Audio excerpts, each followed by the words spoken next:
Alrighty, I hope everyone has studied the хочу and moch as they agree with various um, with various pronouns, and also studied all the verbs because I've put together a long and I think fairly challenging video, but no, maybe not too challenging.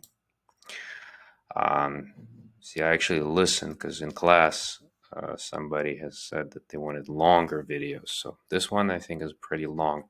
It's going to cover um, every verb that we just went over in the imperfect form and also the uh, agreements of verbs хотеть and moch for every subject pronoun, some more than once. I focus more on the pronoun I because I think that's the one that we are using most because we most are talking about ourselves. So therefore, I think it's worthwhile to practice the most uh, the agreements with the pronoun I. Okay, so for this one, some new words I'll be introducing. The word for every is каждый. And the word for day is день. День. Каждый. Каждый. День. День. The D here is soft. It's not день. It's d. День. Also, I underlined the ending because the ending has to agree with the gender of the verb, the word that it describes, the noun that it describes. In this case, день is a masculine noun, and so uh, our ending is ли. If the noun was feminine, we would say каждая, каждая. And if the noun was of middle gender, it would be каждая, каждая. Subtle difference there, каждая and каждая. But right now we're not worried about that. We're just one to remember for the male gender.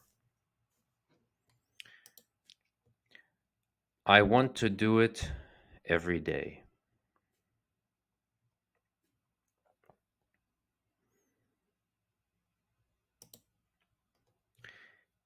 Я хочу делать это каждый день. Я хочу делать это каждый день. And also, I included here, unfortunately, we can't see it under the sign here, but what I did is I included the same sentence with a different word order. As I was saying in class, in simple Russian sentences, the word order is quite flexible. So what you can't see here is it says "Я каждый день хочу делать это." And that sentence is also grammatically correct and will be understood. When we change the word order, we slightly change what we emphasize. So, so it's not, the two sentences are not entirely equivalent, but the difference is subtle, and that subtlety is beyond the scope of this class. For now, you can just know that the word orders are quite flexible. So the good news is if you mess up the word order, it's probably going to be okay. But the bad news is when you talk to people, you can't really control in which order those words will come to you. You can't control the order in which they say them. So you kind of have to be mentally ready to receive them in different orders. But here I'm giving you the most natural word order. And the most natural one is Я хочу делать это каждый день.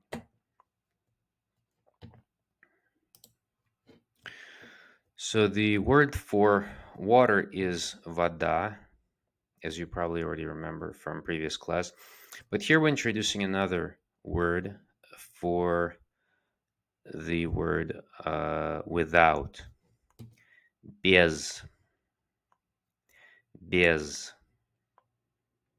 Without water, без воды. Без воды. The word вода here is in the genitive case, just as we would have said нет воды, like у меня нет воды, I don't have water. Um, we are also putting it in that case here, без воды. Без воды. I can't eat it without water.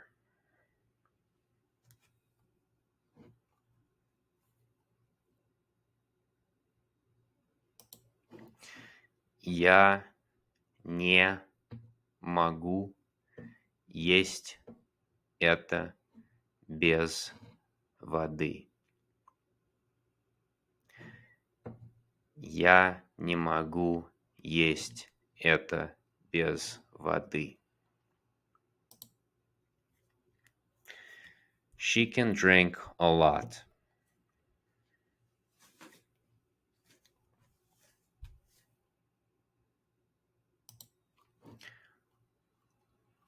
Она может пить много. Она может пить много. We introduced the word много in the last class, which means a lot. They want to know what his name is.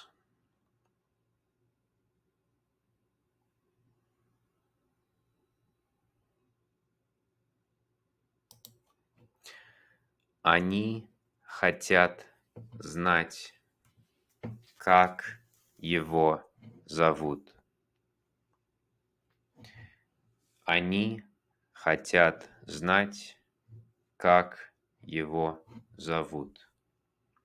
At natural speed in a conversation, it will sound like this.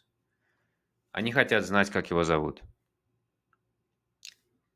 Probably intimidating, but that's just how just how learning languages is. It takes time to tune your language, to tune your ear to the particular language, just like it takes time for a practicing musician to tune his ear to be able to pick up specific notes.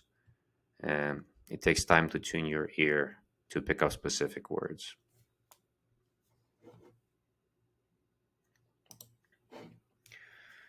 We don't want to go home. I hope you remember the expression for go home. We covered it in class.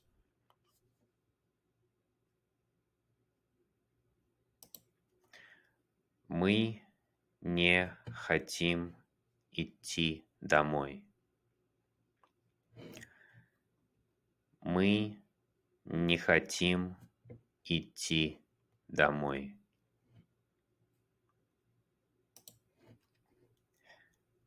I want to study Russian.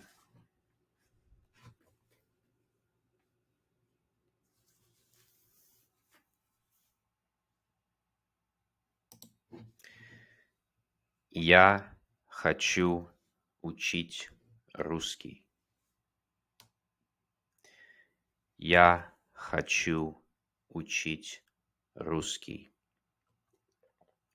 I'm going to take this opportunity to remind you again to after I pronounce the English sentence, to take the time that I leave as the pause, that I leave as blank, as silent, to try to formulate the sentence in Russian and to pronounce it out loud before you hear me pronounce it in Russian. It's a fun challenge that way. And when I was learning Spanish, I really enjoyed that approach. I hope you guys also enjoy it. And of course, you can pause the video to take as much time as you need to formulate the sentence.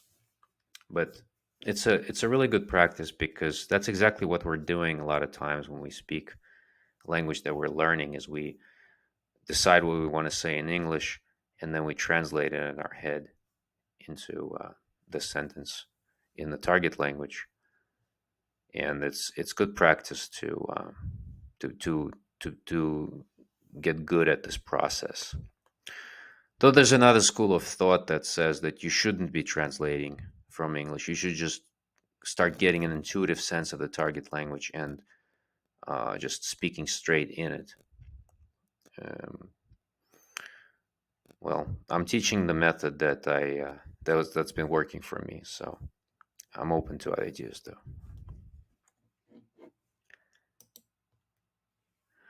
So we haven't studied uh, this particular case for object pronouns yet. This is the dative case, and it stands for when we apply proposition to the object pronoun.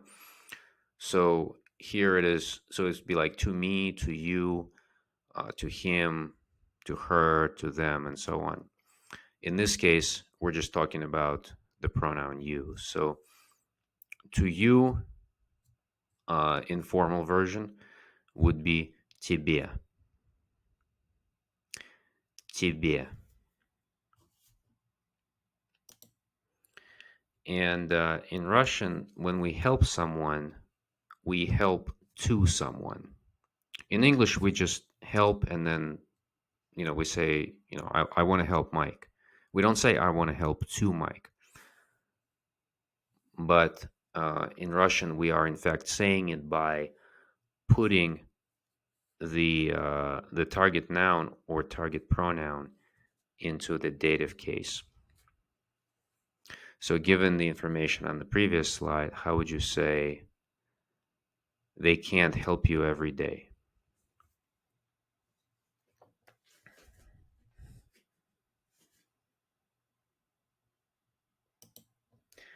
Они не могут помогать тебе каждый день. Они не могут помогать тебе каждый день. At regular conversation speed, it will sound like this. Они не могут помогать тебе каждый день.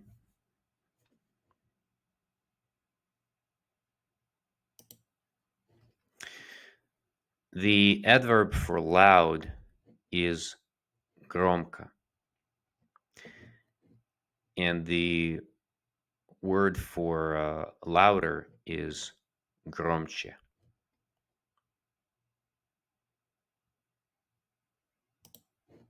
Formal. Can you please speak louder?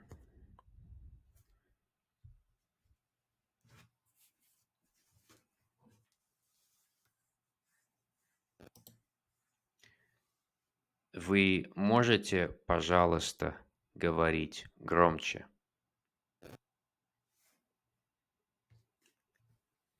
Вы можете, пожалуйста, говорить громче? At regular conversation speed, this will sound... Вы можете, пожалуйста, говорить громче?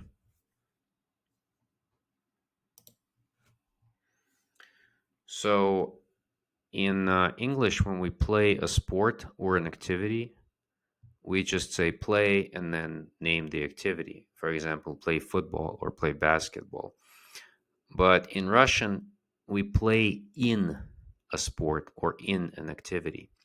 And the last word here with a single letter, v, is the word for in. So to play would be, in this case, would be играть в.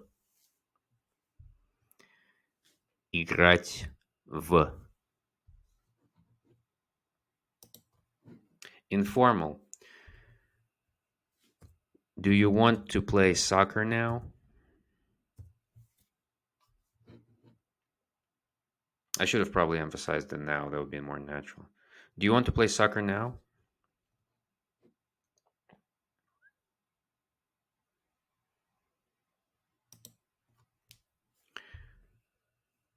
Ты хочешь играть в футбол сейчас?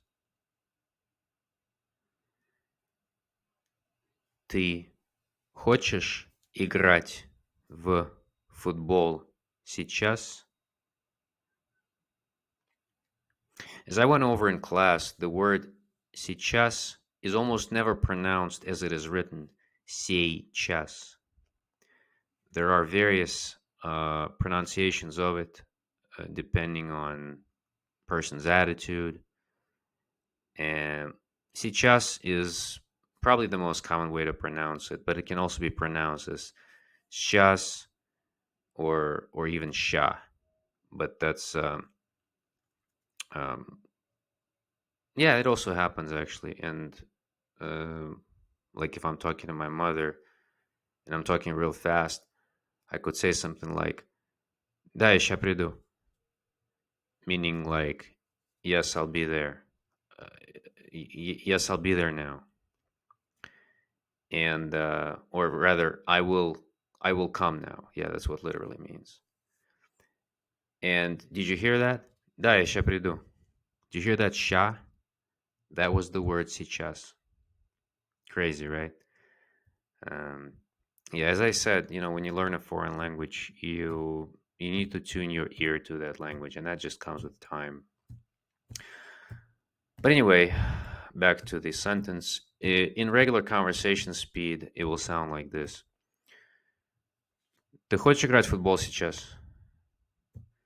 Or ты хочешь играть в футбол сейчас?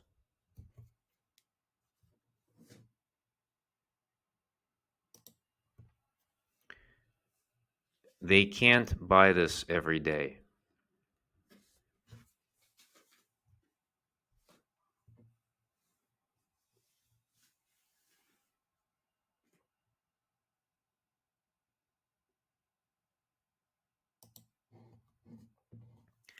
Они не могут покупать это каждый день.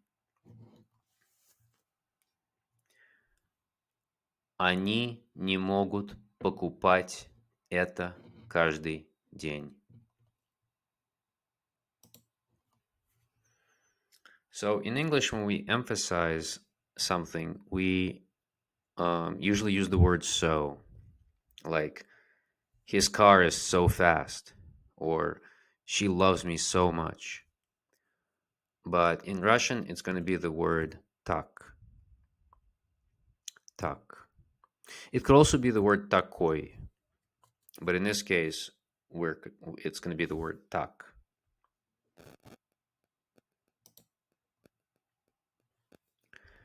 I don't want to pay so much.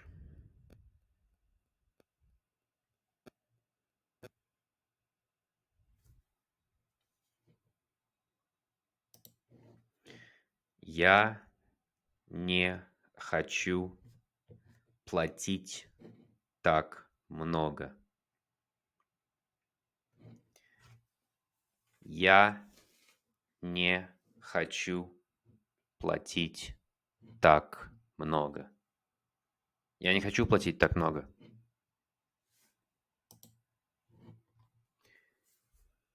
Informal. I can sell fish to you every month. And the word for month is месяц. Месяц. Месяц. And I hope you remember the word for every. Because месяц is also male gender, we can still use that word in the same agreement as before. I can sell fish to you every month.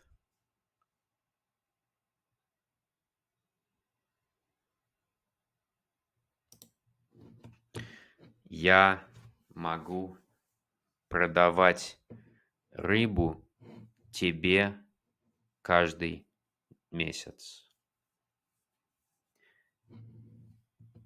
Я могу продавать рыбу тебе каждый месяц. Я могу продавать рыбу тебе каждый месяц.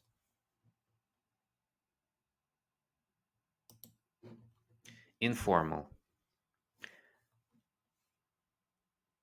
I can't wait for you every day.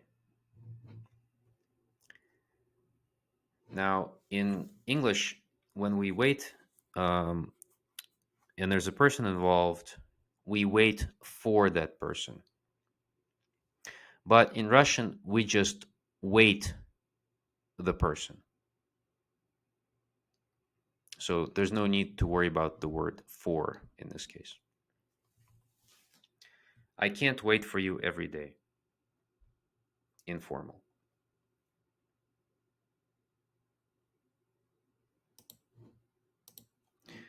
Я не могу ждать тебя каждый день. Я не могу ждать тебя каждый день.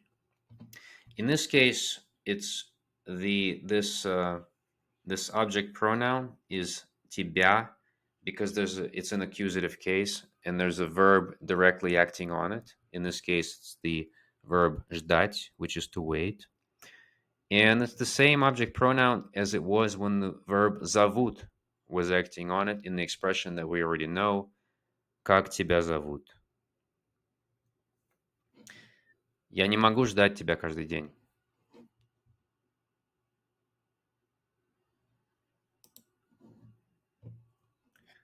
I want to understand Russian well. I hope you remember the word for well. It's the same as the word for good, as the adverb. We went over it very early in class. I want to understand Russian well. Я хочу понимать русский хорошо. Я хочу понимать русский хорошо. Я хочу понимать русский хорошо.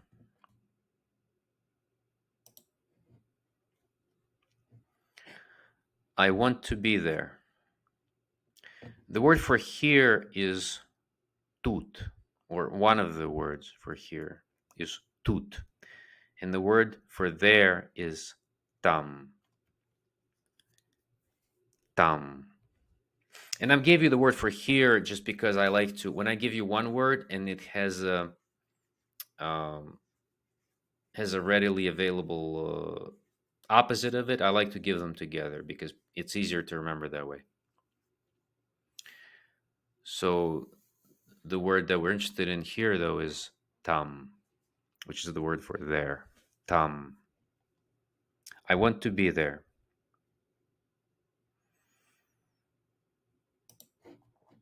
Я хочу быть там. Я хочу быть там.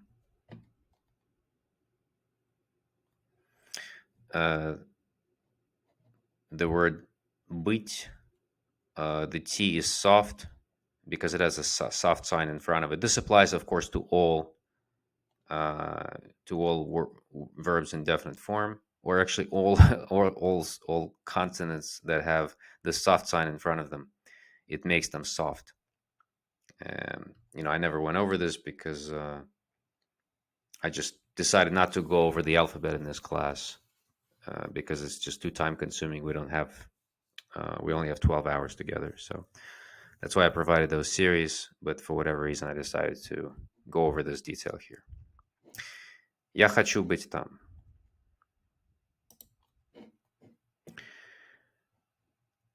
The two words for this movie are этот фильм.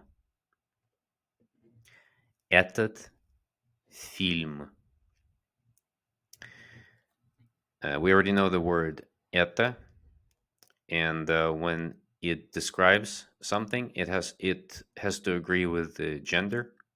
The gender of the word film is masculine, so we're going to use the word so это becomes этот. If the following word was feminine, it would be это. And if the following word was of the middle gender, it would be это, just like the original это. Basically the same word, but without the t in the end. Этот фильм.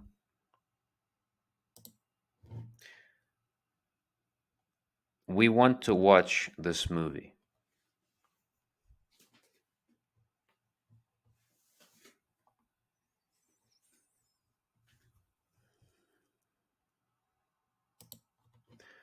Мы хотим смотреть этот фильм. Мы хотим смотреть этот фильм. Мы хотим смотреть этот фильм. I believe this is the last slide. So, how did you do? Did you like the challenge? Um, I think it's a fun challenge.